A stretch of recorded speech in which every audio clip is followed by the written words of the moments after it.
Hey y'all, this is Karen Pruitt and I'm here in my kitchen in Dallas, Texas, and today we're going to make a roasted red pepper and artichoke dip. It'll be super yummy and creamy. So first I'm going to get my butter going, and I've used a non-stick pan and I'm going to put it on medium heat. My stovetop tends to lie, so I have to look to see what medium is.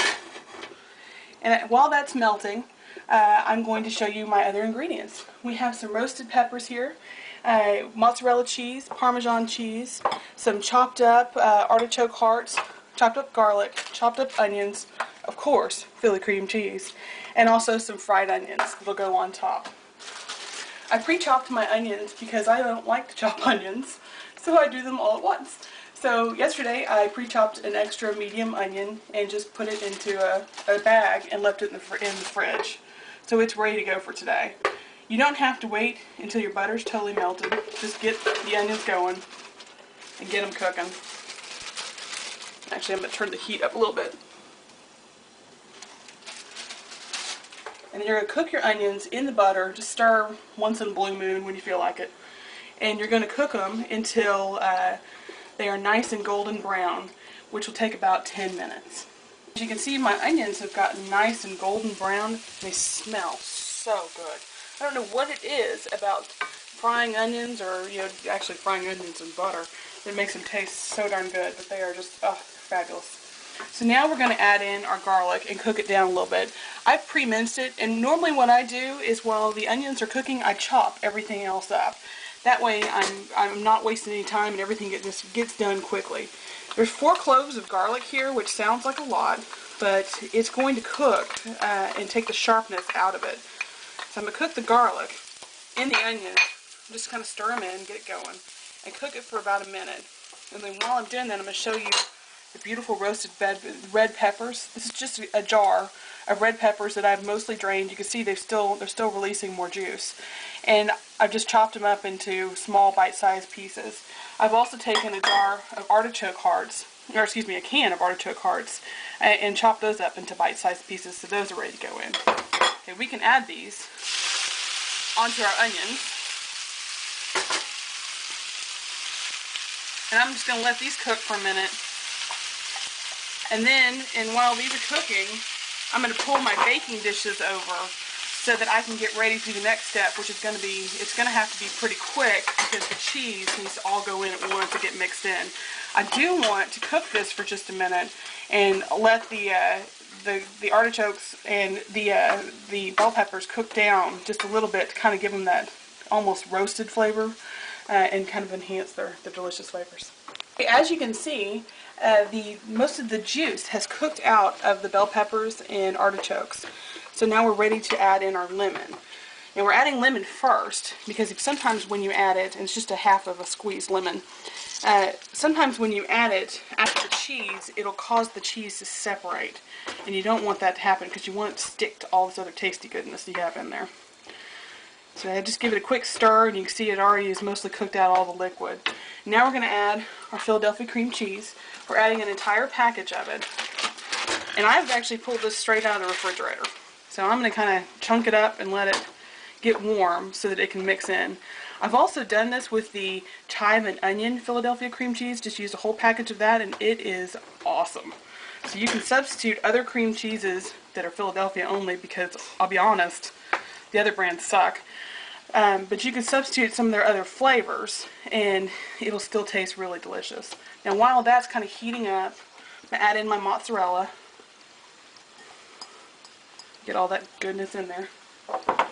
And add in my Parmesan. And then once this is all melted and mixed together, I'm going to taste test it.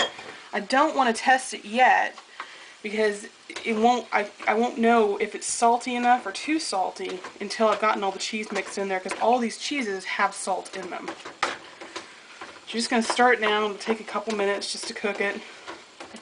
And if you actually remember to soften your cheese first, your cream cheese first, then it'll go a little faster.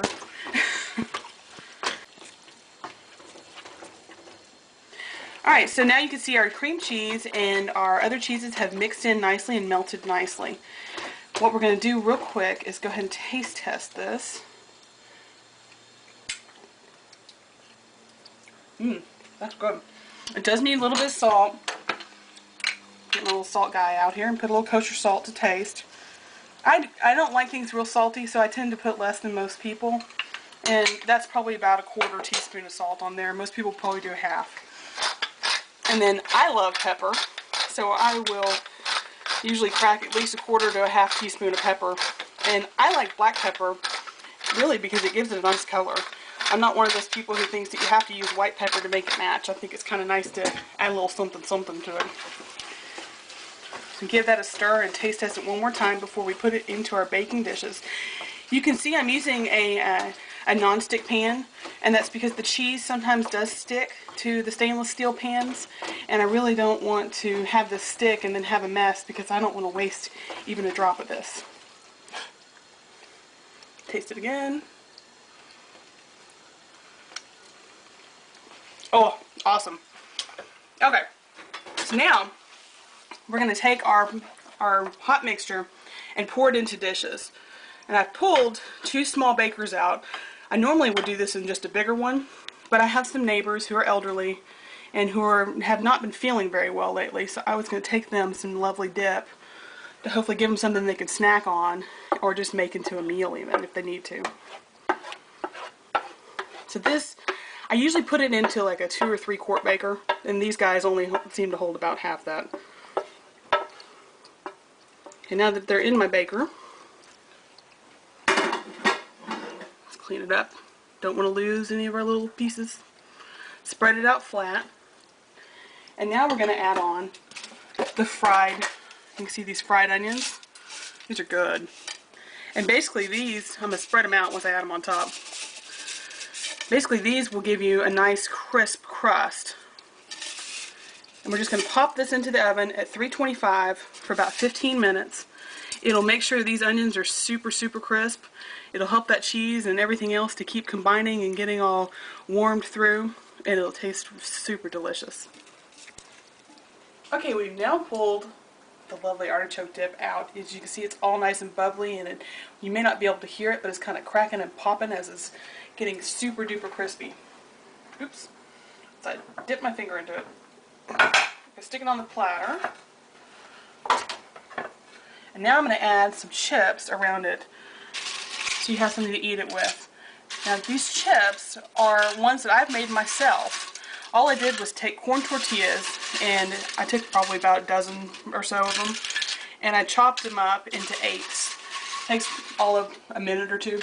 And then I put them onto a pan that was lined with aluminum foil and baked them in the oven at 325 for half an hour. And they make your own delicious corn chips, but they also are super low fat because they have only the fat that the tortillas had in them instead of all the frying fat. They're also really crispy, and they're much thicker, kind of like pita chips.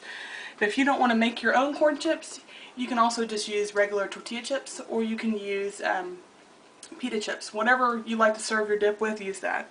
So now I'm going to dip in and see what it tastes like. Smells really good. Get a little onion on there, a little bit of those peppers.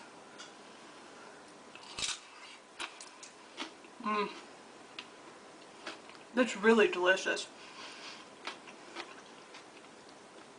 I hope y'all have enjoyed cooking with me today and that you'll try my dip. It's fabulous.